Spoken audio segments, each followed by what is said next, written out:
Good morning or afternoon maybe, but anywho, I just wanted to do a second video for those of you who have messaged me about the process of kind of how I start my seeds. So I'm gonna try to make this quick as I can and squeeze a lot into hopefully a short amount of time. Alright, so you want to start your seeds based on what your last frost date is for your growing zone or for your area. And so you need to know for that how long is it going to take the plant to grow, essentially. So for us, where I am, my last frost date is March 23rd. And so I know that kind of around that time is when it's going to be safe for me, hopefully, to transition my seedlings out of my greenhouse or out from indoors to my outside garden area.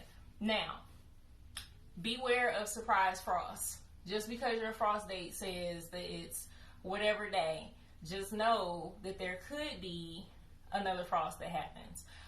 When I was growing up, I remember my grandma used to tell us there would always be she called it a before Easter cold snap. And so she would say, like, Easter, there was always going to be a freeze, like right before Easter.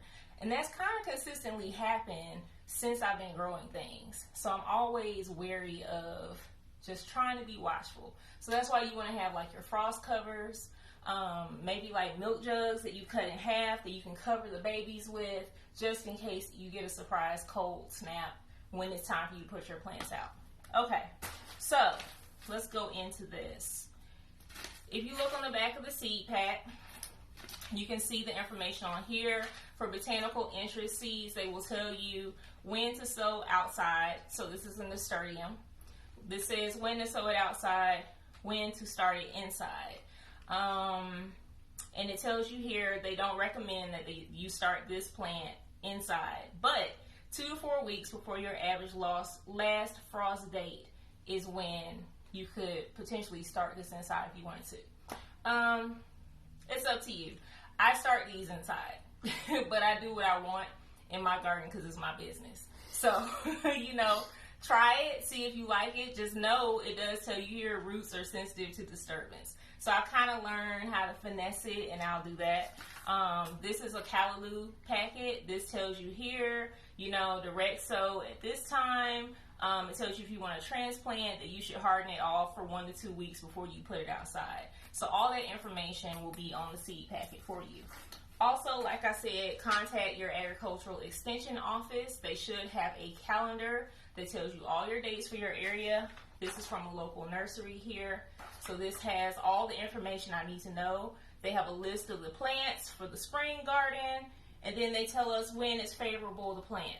Don't try to figure this out or just do things randomly. Again, you will waste time, you will waste money, and you will kill plants, and you will be sad because you won't have anything to harvest. So make sure that you are following the dates as best as you can. So let's see. Next, I would say use a starting mix or just potting soil. Use what you have. If you cannot afford to get fancy seed starting mixes, there's tons of videos on TikTok, YouTube. People are showing all these different ways that they start their seeds and the different soils that they use. When I first started, I used potting soil because that's all I knew. They used to have a thing at Lowe's and Home Depot. It was called Spring Black Friday. I would go, they had Miracle Grow Dirt, 10 for 10. I would get 20 bags, 30 bags, 40 bags of Miracle Grow Dirt. Now, knowing what I know now, I would never let that stuff anywhere near my garden. But do what you have to do to get started because it's a learning process. So yeah, there's seed starting mix recipes online. People have great ones on Instagram, TikTok, wherever you want to look. Or if you don't feel like figuring all that out, just get some potting soil and start with that. For your grow lights, I would say 8 to 10 hours a day. Some people say 12 to 16 hours a day. I run mine about 12 hours a day. You want to put them fairly close to your plants so that it's mimicking the sun. And then as the plants emerge and they grow, you can slowly, little by little, raise your lights up. You just don't want to have them too far up so that the plants are looking for the light, because then they will become leggy and they can die. So just make sure that you run your grow lights for a good amount of time during the day. What I typically do is when I get up in the morning, start the day, usually around like 7 o'clock, I turn on the grow lights and the heat mats, and I know in my mind, okay, around dinner time, I'm going to turn this off and then just leave them be for the rest of the evening. And I hook up the grow lights and the heat mats to the same cord, so it's all running at the same time. And then you can do a mini greenhouse like I showed you guys in the reel. If you have room for a big greenhouse, do that. I'm mainly doing these videos for beginner gardeners who are learning and starting out and trying to do things on a budget. So if you want to do the greenhouse, fine. If you can't afford that, that's fine too. You can do a window.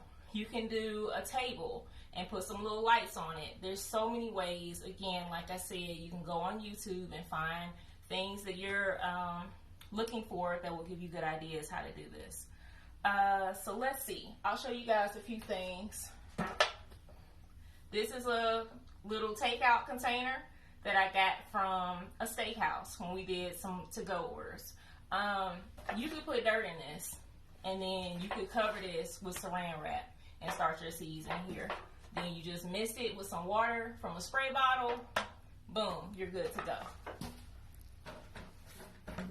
This is a cake pan from a restaurant, or actually from a grocery store. Put some dirt in this, start some seeds. This is like a little miniature greenhouse. I try to reuse and repurpose things, try to keep it economical, try to help the environment, and then be, you know, as creative as I can in my seed starting. This is a tray that I have some herbs that I'm drying in, but you can put dirt in this, and you can sow your seeds, and you can saran wrap it and make your own thing. Just be creative and use what you have. A lot of times nurseries will have these, and they will be getting rid of them because they have so many. They'll let you have them for free. I've got a ton of them that I got from a local nursery. I have seen people start seeds in a cardboard box. I know people that have whole gardens in cardboard boxes in their backyard. You can just fold this down, drop your soil in here, put your seeds, again, cover it, you know, and boom, you got a ready-made pot right here. And then, this is a seed tray. I put this in my reel the other day. I got these from Target. You can get them on Amazon, Walmart, Lowe's, Home Depot. Everybody has them. Put your dirt in here. Some of them come already filled. And then just start your seeds that way. They also have this beautiful tray to put the water in so you can bottom water them. I highly recommend bottom watering or misting with a spray bottle. But bottom watering is probably my #1 way that I would water my seedlings. You can keep these at the end of the season, sanitize them, and reuse them. We try to do no waste. So that's a tip that I would give you.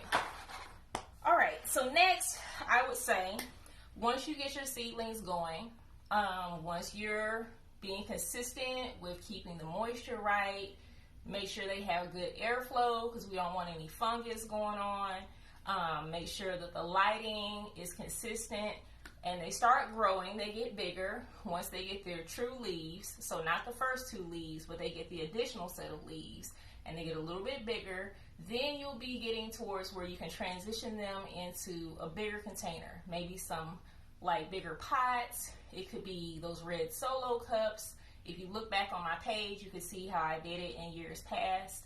And then that's when you want to start the process of, as they get bigger and more mature, kind of like when they look like how you see them at the nursery, you can start hardening them off. This is going to be closer to your frost date when it's safe. So around that time, maybe like a week or 2 before the frost date, I'll start sitting these plants outside for just a little while, maybe like in the morning for half the day. Let them get adjusted to the outside conditions so that they'll be ready to then transition into the garden and become full-grown plants.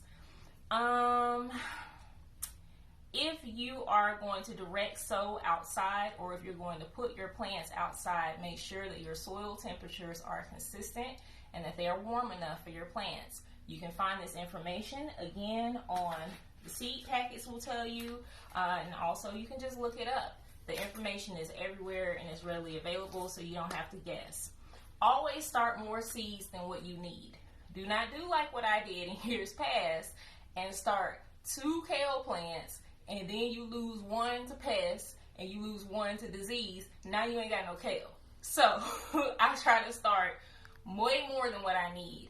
If I have too much, that's fine, because I like to share. So I will share with other gardeners, with friends. I like to share a lot with people who I'm trying to encourage them to garden. I'll be like, here's a kale plant. You know, you want to try it. And I'll give it to them. And I've actually started people gardening that way. So always start more than what you need, because you need to account for poor germination or what you may lose. Keep your notes. My kids bought me this beautiful notebook that I'm using for documenting things as far as seed starting, herbs, all that kind of good stuff. So make sure you keep notes. I have notes here from a year or 2 ago, and we actually did diagrams of what we started in which tray. We have the date. We know what variety it is, because you don't want to reinvent the wheel every single year. You want to know what worked, what didn't. I even document what brand of seeds I used, what variety specifically, when I planted. Like, all that information, be very detailed, because you don't want to next year be trying to figure out, well, what did I do? I don't even remember what I started. Oh, I forgot that I even grew that, because you might have some stuff that failed and you forgot it failed. Then you try to do it again the next year, and then you remember, oh, that's why I shouldn't have done this, because this didn't work the last time. So make sure that you keep your notes. Make sure that you document things. You can take pictures. Your phone will document for you. I even use my Instagram feed as a kind of like running journal for myself, so I can go back through my feed and see, oh, this is what I did. This is the day when I started this, so that I can know what to do and what not to do. Let's see. Anything else that I would say? Have fun with it. Like I said, some stuff will work, some things won't work. Do the best that you can. If you have questions, always feel free to ask. As I stated the other day, you can schedule a check-in session with me if you want to try to talk longer about these things.